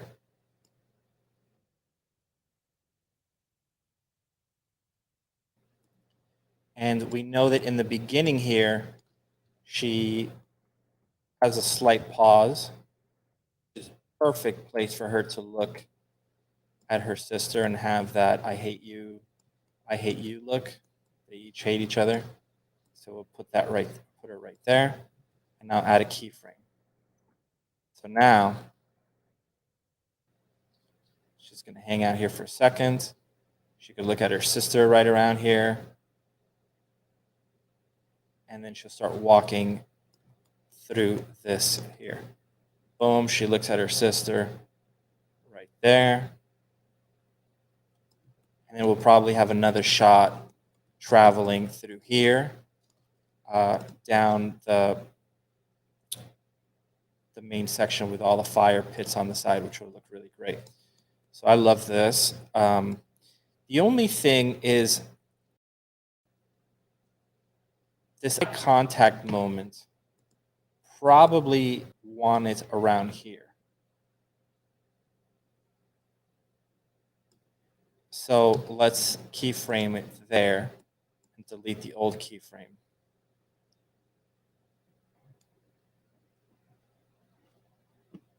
Okay, and I'll call this root control so I know what that is, and I'll lock it. So this becomes only the control for that. So if we get an approximation of where the other camera is, the one we started doing a little while ago, it's something like this. Looks at her sister. And then we cut right when she's about to cross this point here. You can see she'd be walking in thin air a little bit because they're not at the same height. We'll cut to over the shoulder, and we won't even notice the feet are not touching the ground correctly. So perfect. In terms of feet contact, we might have to address that later. I'm not worried about that at all right now. Right now, I'm only worried about shot composition, and that's it. Okay, so let's get.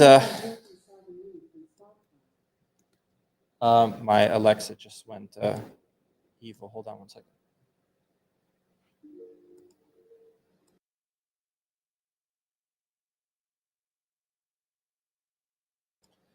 So sorry about that. My Alexa just started playing a song.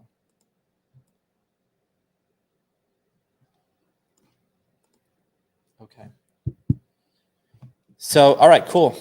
So we have this. This is all looking pretty good. Let's cut back over here and take a look. So this would be the shot right here. She would be right here. They look at each other. They hate each other. In the meantime, we can start doing some of the lighting before we throw her in here. So you can see this scene required a lot of things inside of my sequencer because there's a lot of things that we ended up hiding. So let's just kind of close this up a little bit. There's too many things in here. I hate it when sequencer has a million things.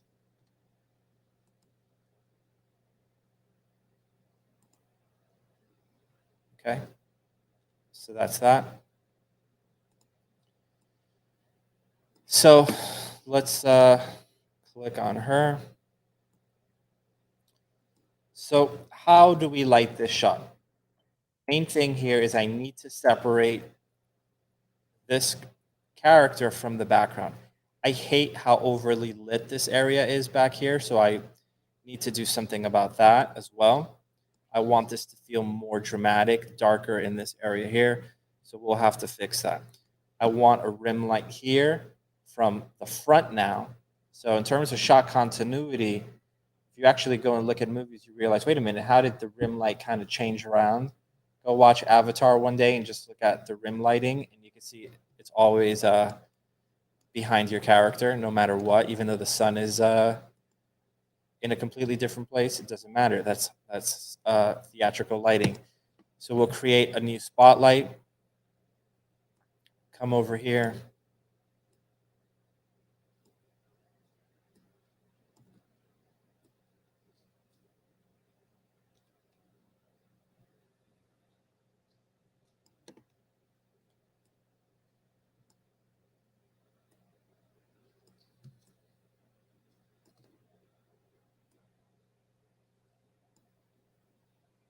Start positioning this to get a little bit of our rim light in there.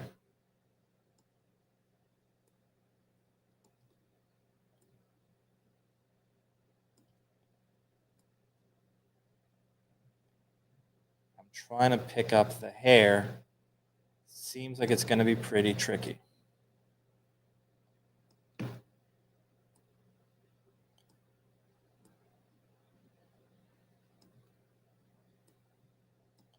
So what I'll do now is I'll just completely overcrank this just so I could see what's going on. like that. That's exactly what I want. I want the fire like that. So that's too bright right now, but that's okay. Sometimes you just have to over crank it and then bring it back down. Good separation now. I want to make sure that she's not affecting the volumetrics. So I'm going to set the volumetrics to 0. So you can see now we have a much nicer rim light there. I'm going to throw that light into my sequencer. Right click, convert to spawnable. Great. So let's see what is going on in this area here. So this is where Allah is going to walk. I'm just not loving the lighting here. I'm trying to figure out what is causing that. Might be this one here. And that's just my HDRI. That's not doing anything.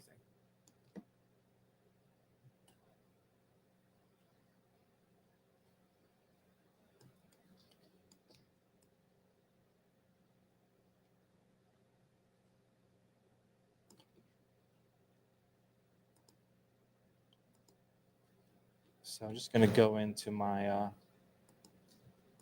okay, so it's one of these lights here. So I'm just going to start figuring out which one it is.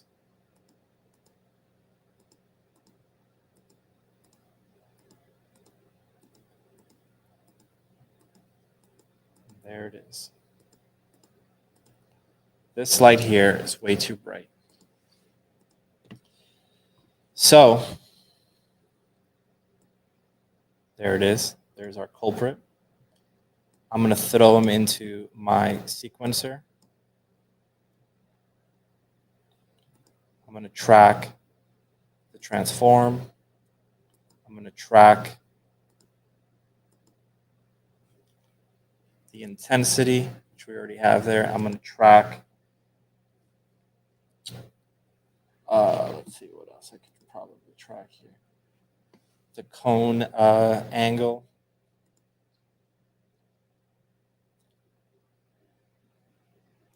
Let me see where that is.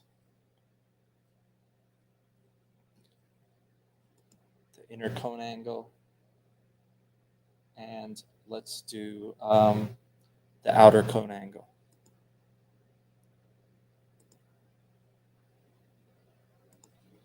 So the reason why we're putting these inside a sequencer is that we could change these and it won't affect them in all the other shots.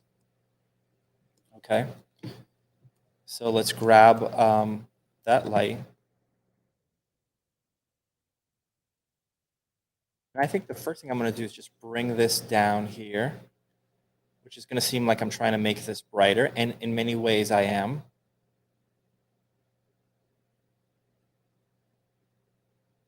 Okay? I'll move this forward.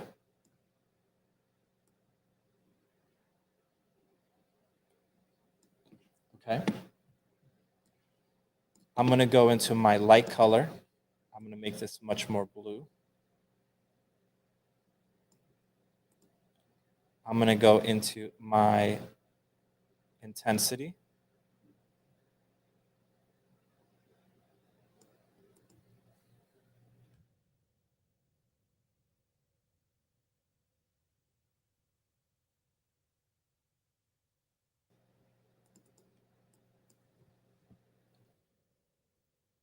Something like that. I like that.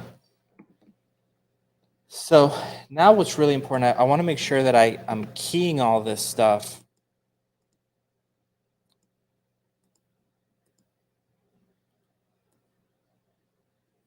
So it doesn't get messed up on my other shots. Okay?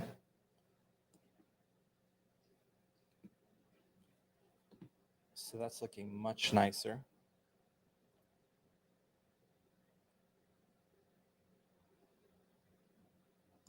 So you can see there's no denying where your eyes are going to go now. They're going to go right here. Whereas before it was actually brighter, but your eyes would not necessarily go there because there was too much lighting. So I'm going to save all. You know what that means. It's going to take a moment. Let's go back into Maya. Grab this here. And if I grab this right now and bring this into into Unreal, it's not going to have all the shaders assigned. This you need to do a little bit of a setup for this. We only have a few minutes left, so I'm probably not going to get to it right now. But let's just export this as an alembic just so we can start getting a sense of it. So I'm going to just hide everything, show polygons, select our girl, cache, alembic export, export selection to alembic. I don't want to export everything right now because this will take forever. So let's just do the first 300 frames.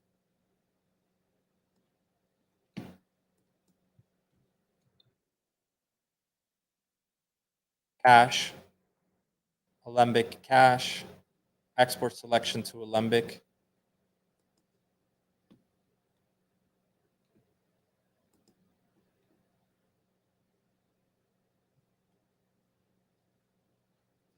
So I'm just going to call this generic ala walk for now. Because right now I'm really just exporting it to show you guys. I wouldn't bring it in as an alembic necessarily until I've done some more cleanup to the animation and assigned all the shaders correctly. But for now, this is going to start exporting this out. Let's go take a look in Unreal and see how this is looking. So I like that much better. So let's just come over here and let's find the camera. It's this one. So let's name it. Right now it's just called Cine Camera Actor. I don't like that. So let's call that Over Shoulder Look at Allah. So OS. I'm going to delete the cameras that I don't need, which I have a bunch of crap in the scene.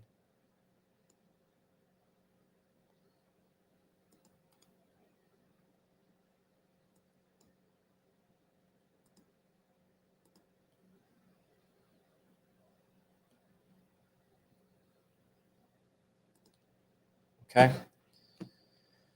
So let's just, I'm going to copy that and let's just look at the shot we had before. Sort of sitting close up. So we lit this guy. Love it. Let's just paste the camera real quick, the one that we just did. So you can see this is the old lighting. Look how lame that looks. So boring. Super flat. Terrible. Okay? So we look at that same exact shot.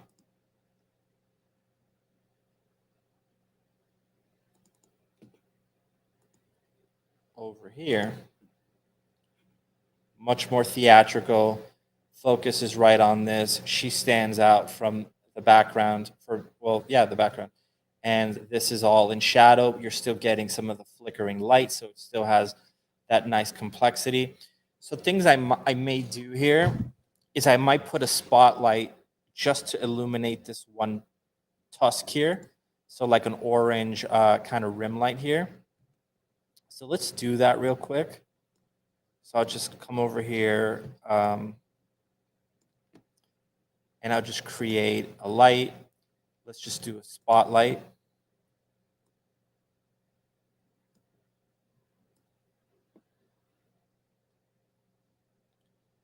This is something just like that. And what I'll do is I'll completely crank it up in terms of the intensity. It's going to look terrible. Right there.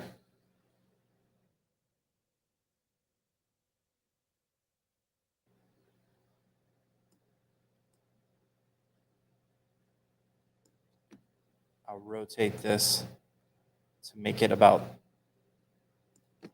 the shape and not hit her. Now remember, I'm completely over cranking this intentionally. We'll narrow our cone angle. Pull this back. We're illuminating that highlight right there. We set the temperature to orange. That's coming from the fire.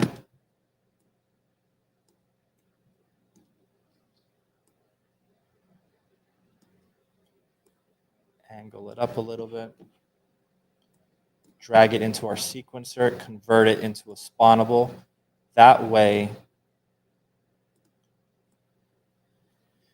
it's not in every other shot. So you can see it reads much clearer. Let's rotate this. Let's actually bring down the intensity now. So this is how it was before.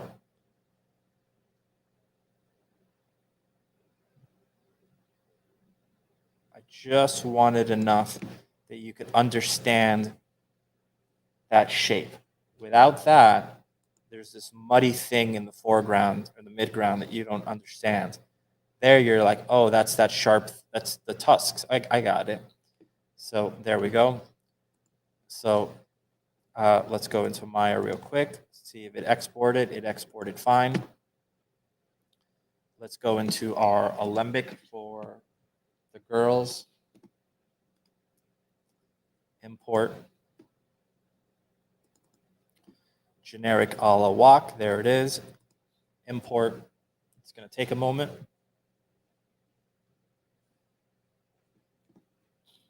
Let's see.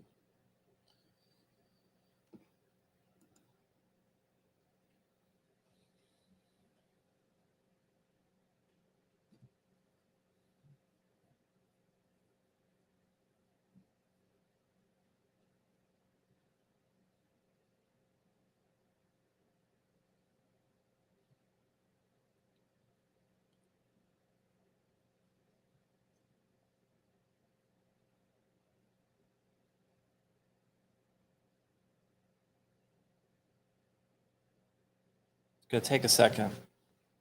Alembic files are gigantic. It's basic. Alembic files are essentially an OBJ sequence. So they're pretty big. It's a bunch of blend shapes.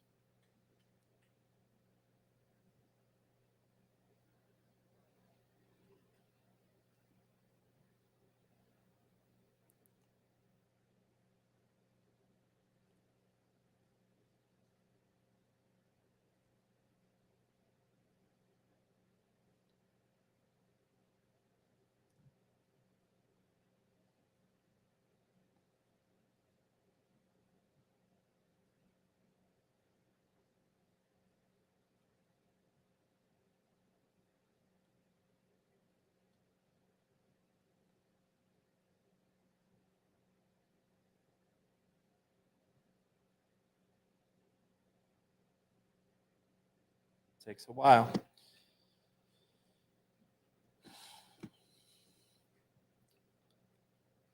That's the thing. CG is it's not a exciting thing to watch the process of it. It's just exciting to see the final product. But it's a slow process.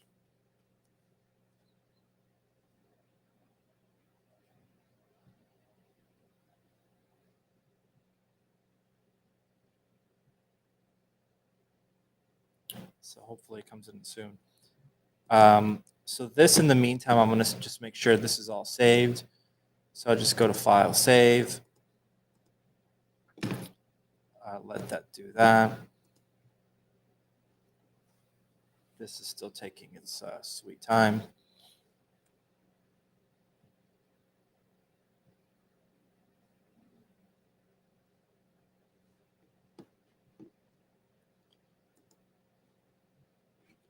So what we'll probably do, we'll just see what she looks like. She's not going to have any shaders on her because I didn't do the setup. That setup is going to take a few minutes, maybe 10 minutes, and I just don't want to set it up at the moment. We'll just throw in a few temp shaders on her just to get an idea of what it's going to look like, and then that'll be it for the day, for the week.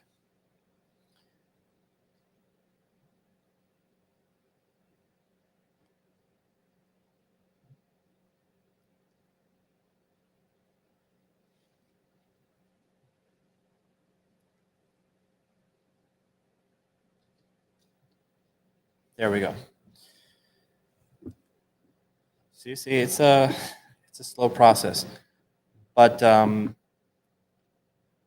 this was a long sequence. We brought in 350 frames. So remember, you brought in 350. You're bringing in 350 OBJ files at once. Happy to see a 3D stream on Twitch. Happy to have you. So let's take a look. So generic a la walk. Let's just drag it in there. Set this to 0. Ooh, and we can see she actually doesn't even fit in the shot at the moment.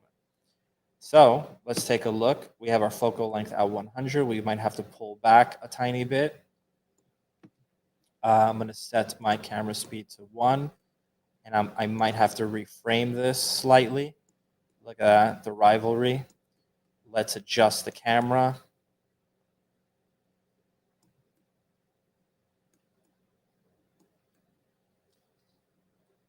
The two sisters that hate each other.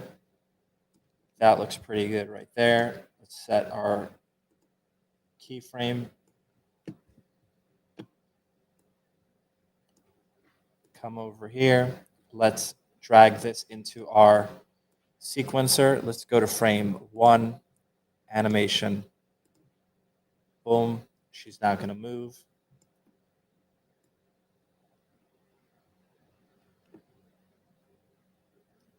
I'm going to shift this timing a little bit.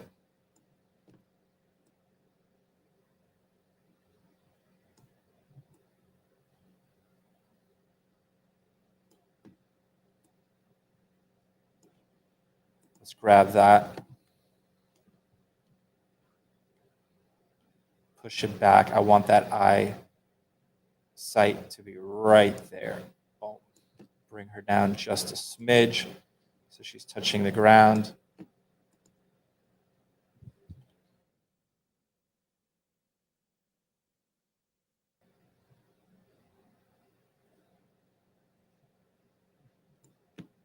So let's pull this back a tiny bit. Right there. And then this is our shot right here. Obviously, she doesn't have her shaders on there. They look at each other. Boom. They hate each other. And on to the next shot. So next shot would definitely be something like this. She walks through the ceremony. The big flames on the sides. It's going to look kick-ass. So let's just throw some quick shaders on her here. If you set this up correctly, they'll be imported automatically, but on that one new rig, I haven't done that yet.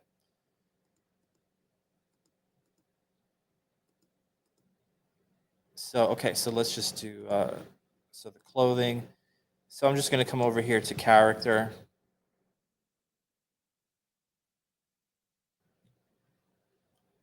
Materials. And now I have this right here. Okay, so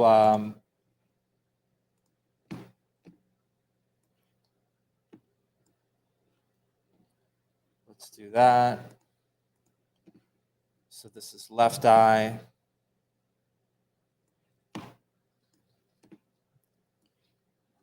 Right eye. Next up is the hair.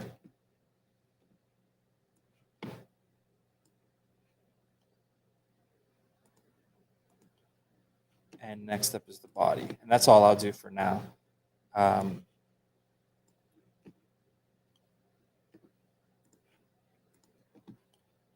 we go.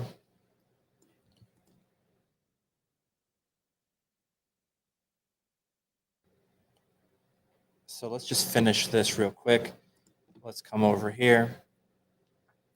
we have to see that face because that's the I hate you face. So create lights. We're going to put a spotlight. We're going to put it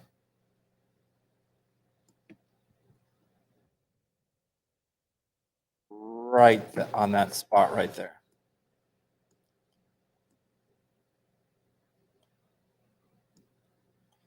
Now the eye lines are not working at the moment. Remember, these are two mocap files created without the two actors being in the right locations. So the eye lines will have to be adjusted later, but that's part of the process. We'll fix that. Let's get this to feel a little bit more orange here. And what I want is I want her to walk into that spot right there and have that light on her face. But only for that section right there. So let's go into our cone angle. Let's make it much more narrow. Push that in position right here. So we're going to blame this on the fire that's coming from right there. Totally buy it. Let's bring up the intensity right here.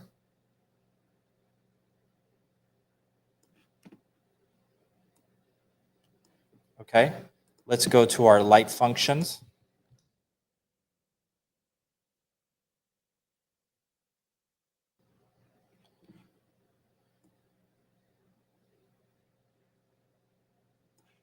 And I'm just going to drag one of these light functions into my light.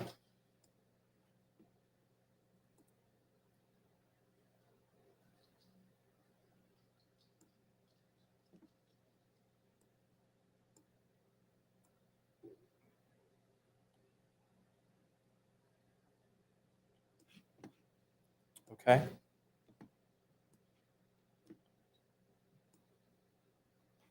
There we go. Look at that nice dramatic lighting. She walks into, boom, she gets hit by the firelight and she's out.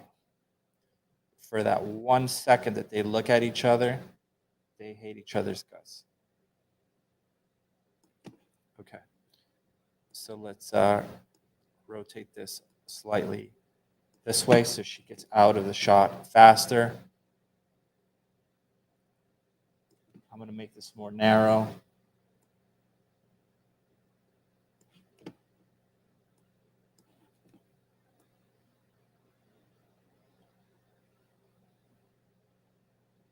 Boom. And out she goes. Okay. Right here, it's looking a little bit dark, like the shape is not reading that great. So what I'm going to do, grab that same light, duplicate it, rotate it. Let's come over here.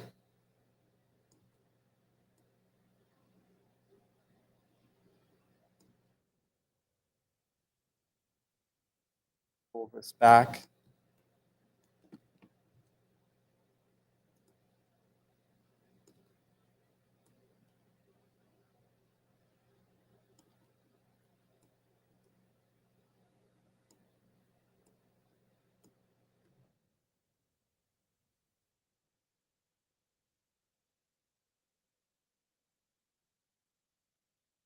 Move this back some more.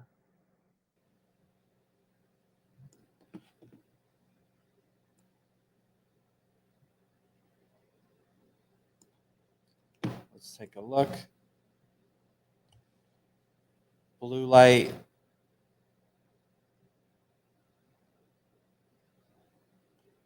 Eye contact. I hate this light back here. Let's just fix that and then I'll call it a day. I think it's this light here. Yeah, I hate it. So I'm going to drag it into my sequencer. Let's go into our intensity. Let's bring that way down. Add a keyframe. Maybe a little bit brighter is okay.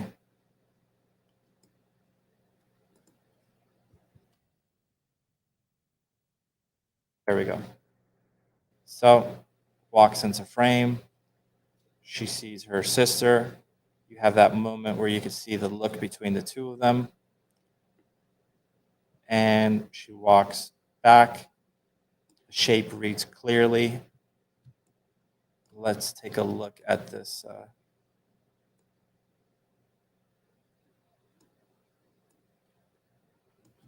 Pull this back.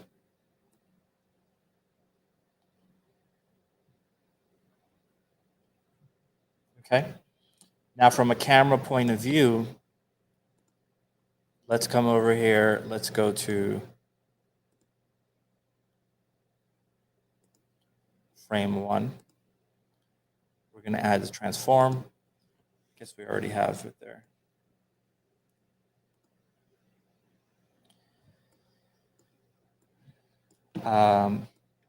Right there, we're going to push in very slightly.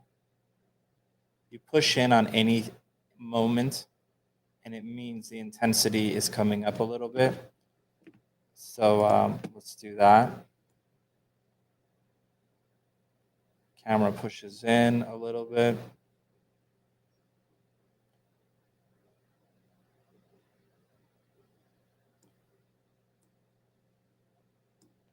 Right there. I'm going to set that to linear in my sequencer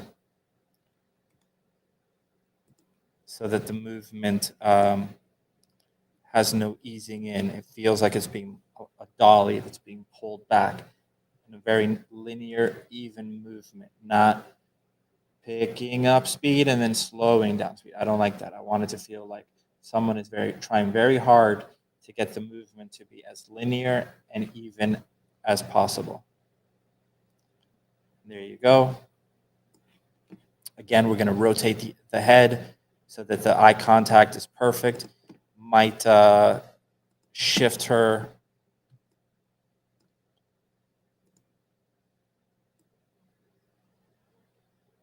right there. And actually grab this light as well. And just move that group as a whole right to that spot right there. There we go. Let's take a look.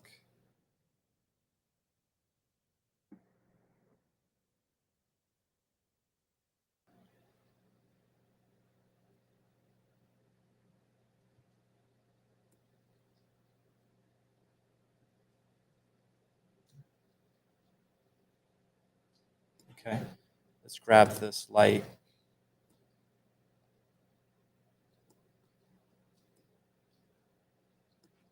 I'm going to make it a little bit brighter.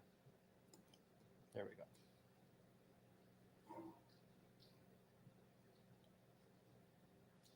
Okay, so let's grab these lights here we just created, that guy.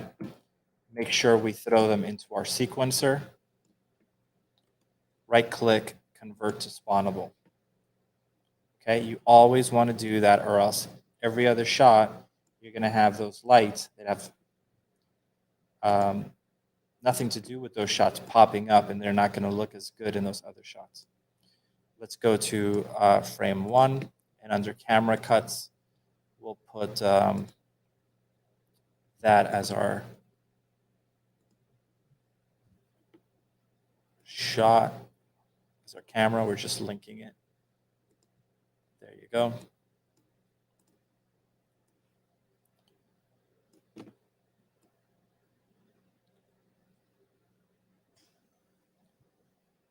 So we toned down the lighting in the back. So let's just take a look at something real quick. I'm going to grab this camera here. I'm going to copy it. I hate to press save all because it takes forever, but I just want to do it before and after and show you what we did to the lighting and why we did it now that we're done with this shot, at least first pass done, just so you could see it. But the main idea was it's always about clarity and focus, right? So making her silhouette read, even though she's completely out of focus, making this silhouette's read, right? The background had too much light happening. We killed that orange glow or that orange flicker, brought it down. It still felt there. So there's still continuity, but it's much darker. Okay. We brought this light from above and just kind of made it be just around her so that she almost feels like a performer in a circus, right? Like the spotlight coming down on her. It's supposed to be like a moonlight, but whatever. Again, think theatrical. Next up, we put a light that hits her face just in the precise moment when they look at each other. We have another rim light coming in from the back to illuminate her silhouette as she leaves that light. So they kind of like trade off their importance. Now it's no longer about, I care if I can see your face, but it's important that I still read the silhouette. So that's why we put a handoff light to just pick up her shape as she walks out of the light. And that's it. So things we're going to probably do, bring up the highlights on the eyes, super crucial. It needs to read like there's two souls looking at each other. The head's rotation is very important that they line up exactly.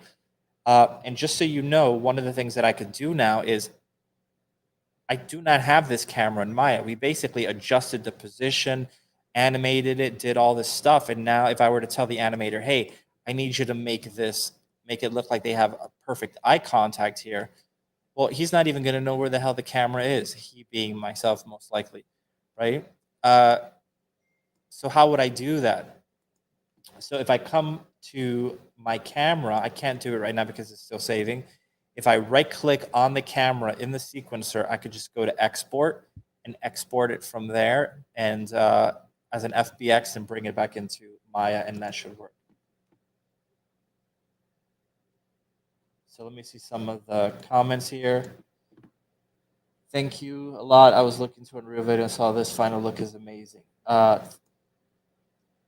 Thank you so much. What do you think about large-scale jungles in Unreal? Is it possible? Yes, it's possible. I don't know.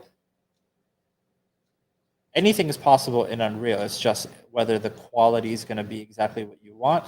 Part of the reason why we're going with this kind of stylized look is because we want this to feel like it's working within the limitations of the tool, right? So we try to avoid some of the foliage because it looks good, but it doesn't look amazing. It looks really good, but not as good as we probably would have wanted it to be. So this thing is still saving. So yeah, probably won't be able to show you the before and after. I'll show you next week, but thank you guys. I've gone 20 minutes over, so thank you so much.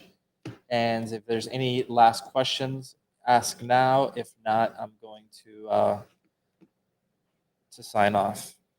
So let me just make sure all this stuff is saved.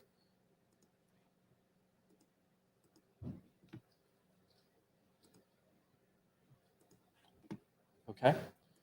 So no questions. All right. Well, thank you guys so much. If you guys want to see my work or Tran's work that is not here today, just check us out on Instagram, Half Empty Studios, and just see the progress. Every week we're doing stuff like this from this point on. It's just doing shots, lighting, editing, and getting a movie made in Unreal. And you guys can see every step of the way. Okay? So yeah, let me put on this video and I'll see you guys in the future. Yeah, I have a huge issue with pine trees. Yep, they're tough. So there's a lot of issues with trees, and that's why we try to avoid them. But yeah, there's a lot of amazing tutorials on some of that stuff, but some of it might just be the limitations of Unreal and the fact that it is just a bunch of cards with transparencies. So actually it did it. So let me just show you real quick. So let's go back to the content, sequences, the ceremony. Let's go to just the ceremony here. I'll paste this.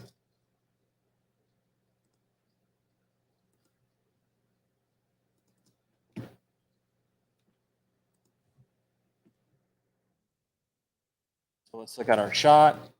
That's our final shot right there. And then the shot before we did our lighting.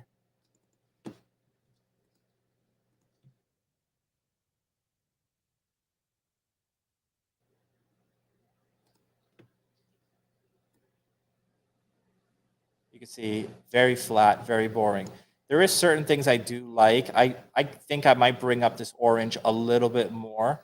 I do like that it's showing a little bit over here, but I think this was too much. But yeah, much nicer. So I definitely like the new one more. Let's take a look at it. Much more theatrical. My only issue again is this area over here just being a little bit too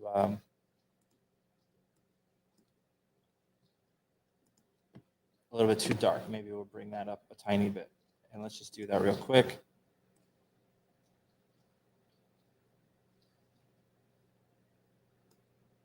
Maybe something like that. And that's it. So, all right. Well, thank you guys. I'll see you. Stay home. Stay home. Thank you. And I'll see you guys around. Take care.